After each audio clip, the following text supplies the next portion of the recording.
Mana tahu anak sendiri ke kan nak buat layanan TVET. itulah. So dia bukanlah satu yang menunjuk anak you masuk TVET tak pandai. Kan, Itu adalah satu stigma yang saya rasa dah sampai masa kita tak boleh berpandangan sedemikian lah.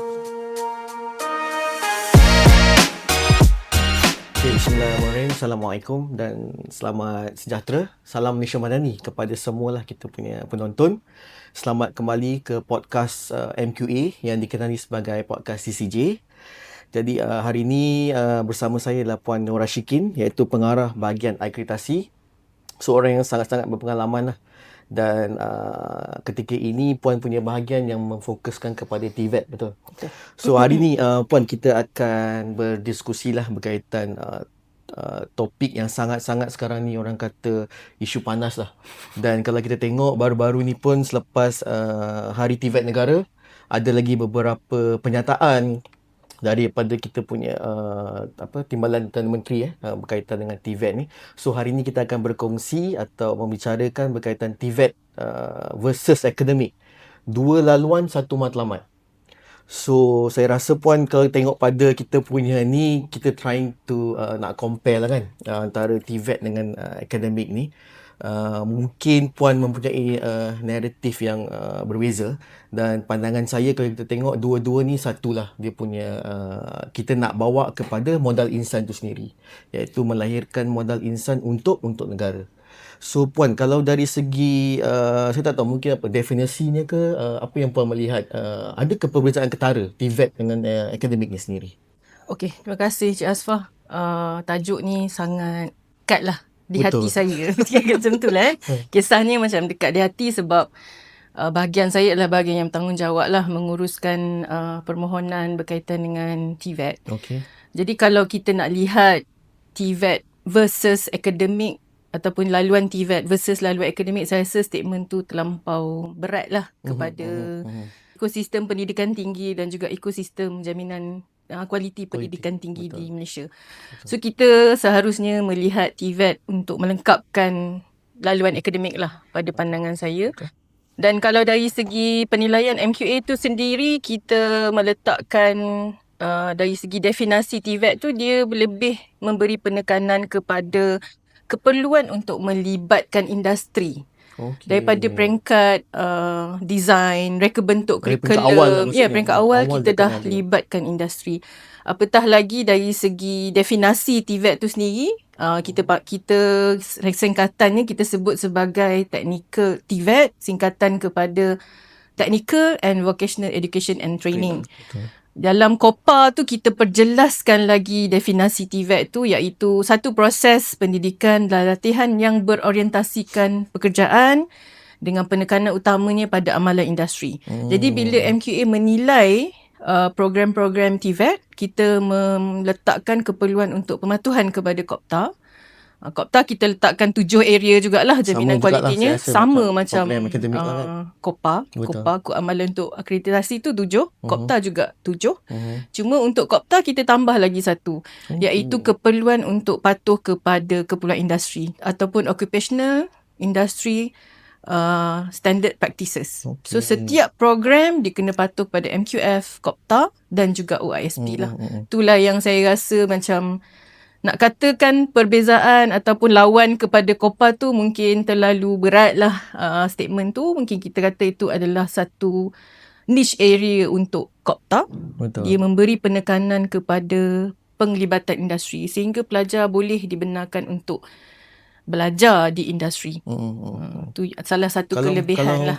Tadi kan Puan ada berkongsi tu TVET ni, kalau kita tengok Puan cakap padan kan, dia dipadankan lah dengan kita punya framework, iaitu MQF. So Puan, maksudnya semua program TVET ni dipadankan lah dengan framework kita. Dan kalau contohlah, sebab sekarang ni kalau kita tengok trend, kita bukan lagi bercakap pasal TVET ni pilihan kedua. I think itu pun dah yesterday dah. Kan sekarang kalau kita tengok trend, betul kan? Trend sekarang ni, even our relative kan, kita punya anak buah semua dah start ambil TVET seawal usia 16 tahun. Dia orang dah start, dah switch. And saya rasa kesedaran TVET ni sangat tinggi.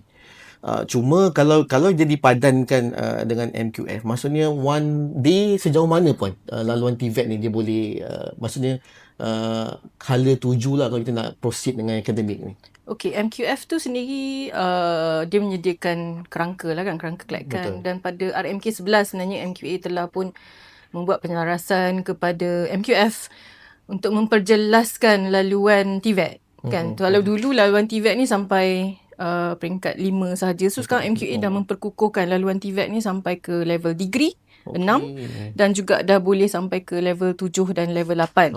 Jadi saya rasa yang yesterday tu kan, tingkatan kedua tu memang dah sangat tidak relevan lah. Tak boleh lah. Kan? Even sekarang dah ada artikulasi.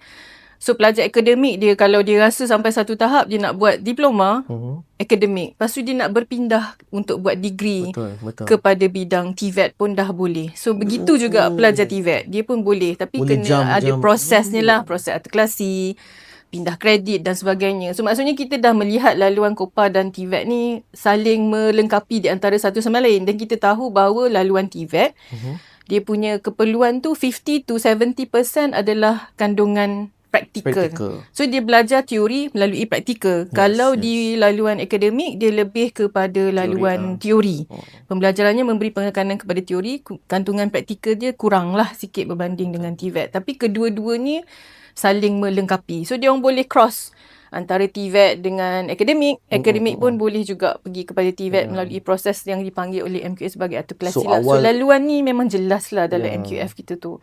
So saya rasa macam Cik Hasfah terangkan tadi, anak-anak buah kita kalau nak masuk TVET, kita tak perlulah menghalang kan. Dah sampai masa lah untuk mereka memilih. Kalau pelajar tu dia incline kepada praktikal, so tak salah. Dia bukan laluan kedua. Bukanlah dia ni pelajar yang lemah yang menyebabkan dia kena laluan TVET. Tidak. Dia mungkin pelajar yang bijak, tapi dia lebih, kaedah pembelajaran dia lebih kepada praktikal. Jadi kita perlu bagi sokongan sampai satu masa dia mungkin boleh berpindah kepada degree, ataupun dia boleh kekal sahaja di laluan TVET sehingga ke level yang ke-8. Option tu kita dah buka banyak. Mana tahu anak sendiri ke kan nak buat laluan TVET. So dia bukanlah satu yang anak you masuk TVET tak pandai. Itu adalah satu stigma yang saya rasa dah sampai masa kita tak boleh berpandangan sedemikian lah. Setuju. Even the definasi skills tu sendiri pun bukannya boleh apply to all.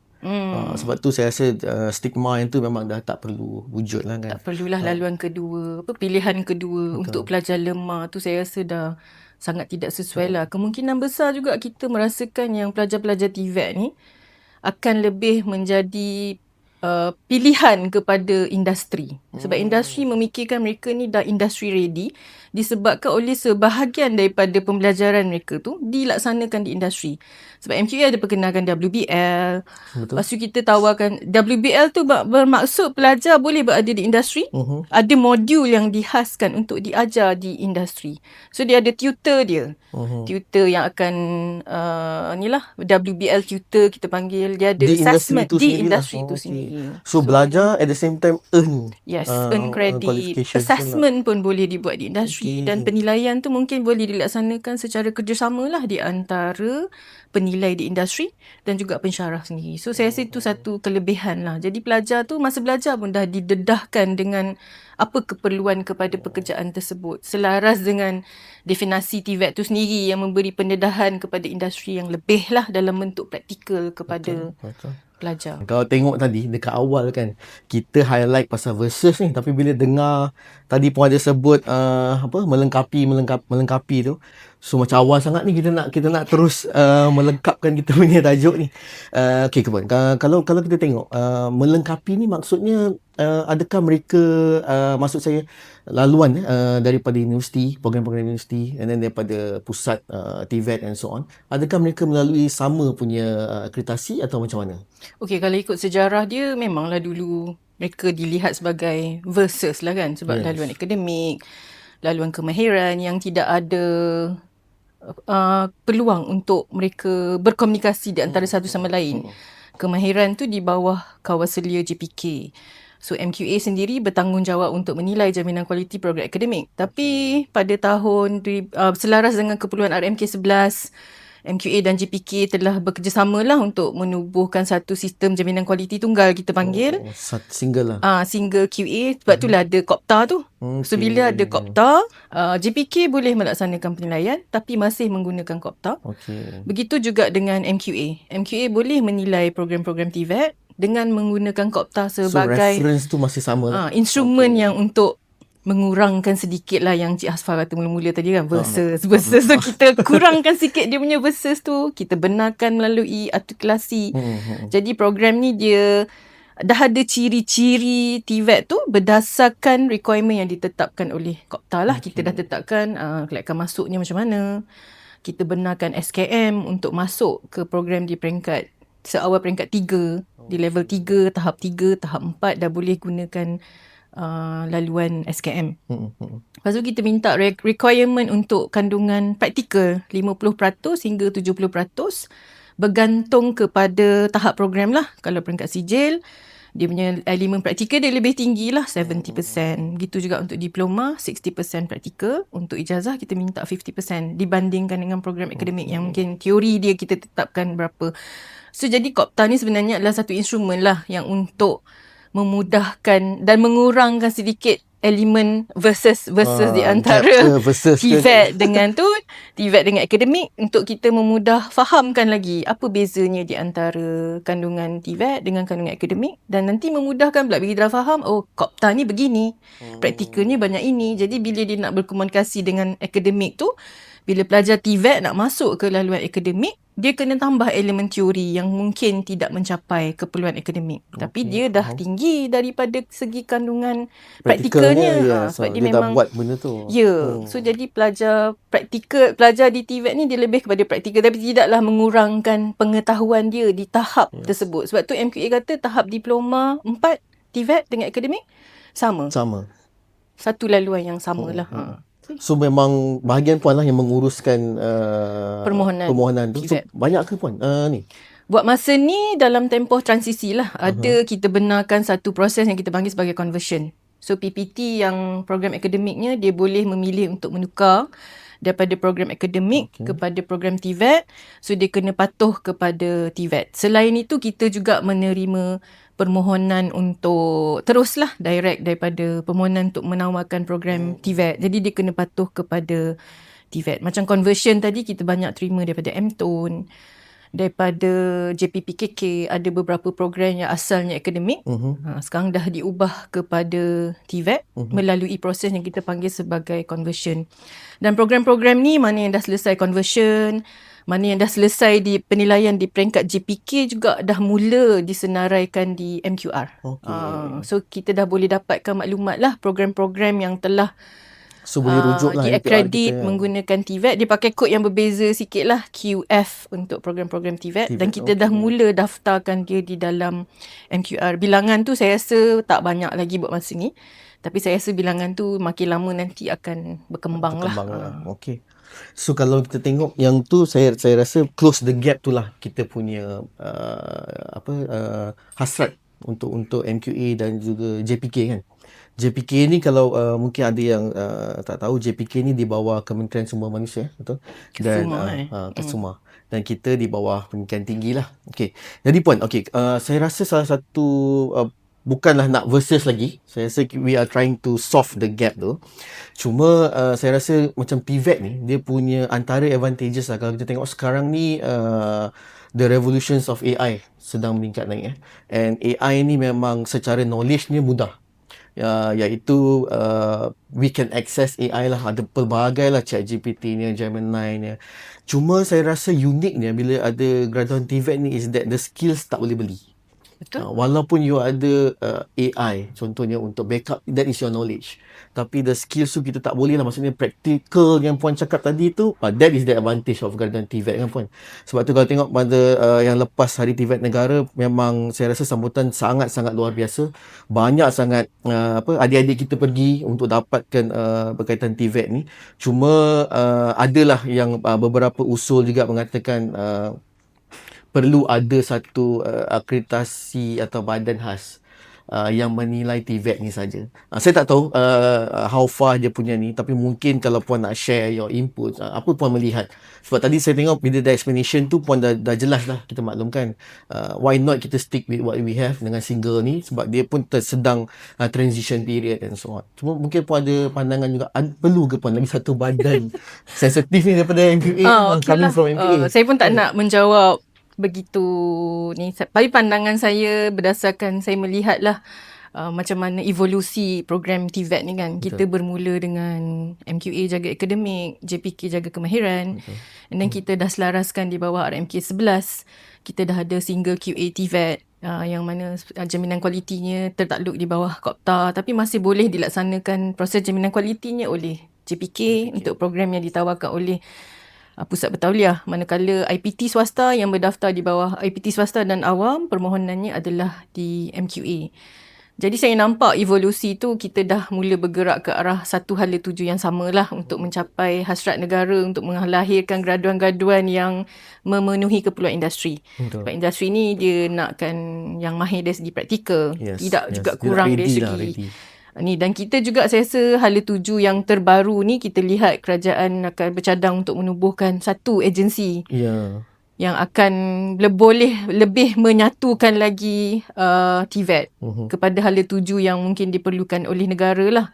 Jadi saya, pada pandangan saya, jika itu yang diperlukan untuk terus merancakkan program TVET dan hala tuju TVET supaya TVET yang ditawarkan di Malaysia ni selaras dengan negara-negara maju lain. Jadi bagi saya kenapa tidak lah. Jadi kalau tapi fungsinya kena jelas lah nanti. Badan khas tu apa fungsinya. Kemungkinan besar MQA dan juga JPK akan, dan Kesuma sendiri, KPT akan memberikan sumbangan masing-masing bagi menyokong hasrat untuk menubuhkan satu lagi badan khas. Mungkin badannya akan melihat skop di peringkat antarabangsa. Macam mana kita boleh memperkukuhkan lagi. Mungkin saya rasa antara kekangan untuk institusi TVET pada ketika ini sebenarnya adalah kesukaran untuk mendapatkan industri yang berminat untuk bekerjasama dengan mereka. Tu salah satu daripada kekangan lah. Jadi saya rasa mungkin ada badan yang ini boleh memperkukuhkan lagi mana-mana yang masih perlu diperkukuhkan, dan saya amat menyokonglah hasrat kerajaan untuk menubuhkanlah satu lagi agensi jaminan kualiti yang akan memberi fokus kepada TVET. Khas kepada TVET dan sokongan yang lebih jelas daripada kerajaan untuk program-program TVET ni. Sebab TVET ni melibatkan pelbagai kementerian, peruntukan saya rasa besar, sangat-sangat besar kan. Cuma makin menarik, meningkat kan dia punya bajet tu. Kan? Kerajaan bagi tahun lepas 7.6, tahun ni tahun 2026 dah meningkat lagi 7.9 bilion. Dan peruntukan ni diagihkan kepada pelbagai kementerian lah. So antara kementerian yang dapat peruntukan tu KPT sendiri kan, KPM di bawah college vocational. So saya rasa kalau ada lagi satu badan yang mungkin boleh menambah baik lagi sistem penawaran program dan juga jaminan kualiti TVET, saya rasa kalau itu yang lebih baik untuk negara kita. MQA saya rasa menyokong jugalah hasrat ini. Betul. Cuma elemen antarabangsaaan tadi Puan ada sentuh pun menarik juga. Sebab kalau tengok di MQA sendiri, inisiatif benchmarking penenarasan tu memang aktif lah di peringkat MQA. Dan tidak silap saya, beberapa agensi luar macam contoh di Jerman, FIBA, memang fokus mereka antara ni ialah TVET. So dalam masa terdekat juga saya percaya kita juga ada President's Forum yang kita akan buat, dan salah satu point dia punya topik tu kita nak discuss juga pasal TVET moving forward lah bersama dengan industri and so on. So Puan juga lah Cik Asfar, yang KOPTA kita tu sebenarnya kita bangunkan bukanlah Malaysia semua sendiri je kan. So kita refer juga kepada amalan jaminan kualiti luar negara lah, termasuklah juga keperluan di ASEAN countries. And among the ASEAN, we are one of the leaders. Setakat ni saya rasa we are always the leaders lah when it comes to jaminan kualiti. They always benchmark us lah kan. TVET banyak juga negara-negara lain yang datang merujuk mengenai amalan TVET. Terbaru ni pun saya terlibat dengan pembentangan untuk negara South Africa kan, yang ditawarkan di World Bank. So saya juga diberi peluang lah untuk berkongsi mengenai proses jaminan kualiti program TVET. Berfokus kepada TVET. Fokus kepada TVET. South Africa. Itulah. So peluang-peluang tu ni kita sebenarnya mengambil peluang tu juga untuk melihat macam mana ni. Tapi dia orang tak ada satu sistem yang jelas lah. So dia belajar daripada kita lah macam mana kita start daripada yang berbeza 12 kementerian, dan kita gunakan COPTA tu sebagai satu dokumen yang menghubungkan program TVET, memperjelaskan penilaian jaminan kualiti program TVET lah. Okay, so Puan, setelah lebih kurang daripada awal lah kita dah discuss, so saya rasa kita pun dah dapat lihat yang patutnya isu-isu versus atau isu-isu mana lebih baik, akademik ke TVET ni dah sepatutnya wujud lah. Dan end goalnya macam saya cakap awal tadi, untuk melahirkan modal insan tu yang paling the end goal lah. So mungkin sebelum kita tutup, Puan ada apa-apa ke nak last untuk macam amanat ke kepada kita punya pendengar ni? Amanat tu macam tinggi sangat lah kan. Tapi saya pun rasa tenang lah sikit, sebabnya kita dah lari daripada stigma yang akademik versus TVET, dan kita dah ke arah kedua-duanya adalah untuk melengkapkan lagi program jaminan kualiti, program pendidikan tinggi, dan juga kita dah jelas mengenai jaminan kualiti untuk program TVET tu. Dan saya rasa stigma untuk sebagai TVET tu versus akademik dan TVET tu sebagai pilihan kedua sepatutnya dah boleh dibuang terus lah kan. Rasanya Cik Aswa tak perlulah kot kita masih lagi memegang stigma tu. Kita dah masukkan TVET ni melalui MQF, dah diperjelaskan hala tujunya, kita dah bangunkan COPTA sebagai dokumen untuk tujuan jaminan kualiti. Jadi laluan untuk pelajar TVET ni pun dah jelas, boleh sampai ke level yang ke-8. Kalau dia nak berpindah pun daripada TVET kepada akademik pun kita dah bincangkan sebentar tadi. So saya rasa ibu bapa, pelajar tak perlu dah rasa macam saya ni pelajar yang lemah. Sebab tu saya duduk kat program TVET. Tu tidak tepat lah. Sebenarnya dia adalah pelajar yang lebih incline, lebih berminat kepada bidang praktikal. So dia praktikal, tapi tu tidak mengurangkan dia punya pengetahuan teorinya, sebab dalam COPTA tu kita jelaskan dia kurang sikit teori, tapi dia akan banyak belajar teori melalui praktikal. Dan ini adalah sebenarnya yang amat diperlukan oleh industri. Industri nak mereka yang industry ready. Apa yang diajar melalui program TVET selaras dengan kehendak industri. Jadi pelajar ni dia akan ada kelebihan lah untuk mendapat pekerjaan. Sebab itu yang industri perlukan. Jadi saya rasa tak payahlah tak versus lagi.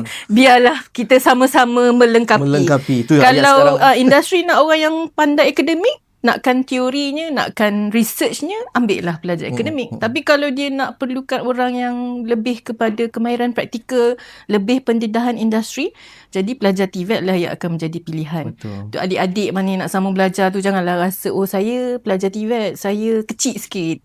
Pelajar akademik lebih besar. So saya rasa tu tak sesuai lah kan. Untuk masa sekarang ni, mereka ada laluan mereka yang tersendiri, dan kita harap dengan adanya program TVET ni, sebab kita bimbang lah ada pelabur-pelabur dari luar negara tu, dia takut nak datang Malaysia. Dia kata sebab kita tak ada tenaga kerja untuk memenuhi keperluan industri. Jadi TVET ni sebenarnya itulah tujuan dia.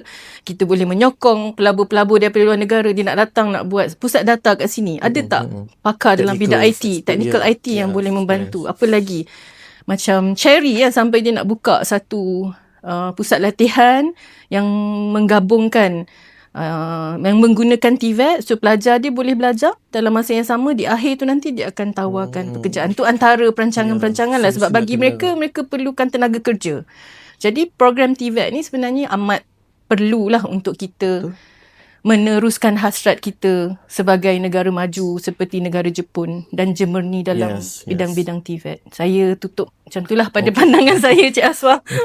So kepada semua lah yang menyaksikan, sekali lagi mewakili pihak production lah, saya mengucapkan ribuan terima kasih kepada Puan Shikin atas kesudian untuk bersama kita. Okey, sebelum saya akhiri, kepada semua penonton, teruslah follow kita punya podcast CCJ, iaitu podcast rasmi MQA.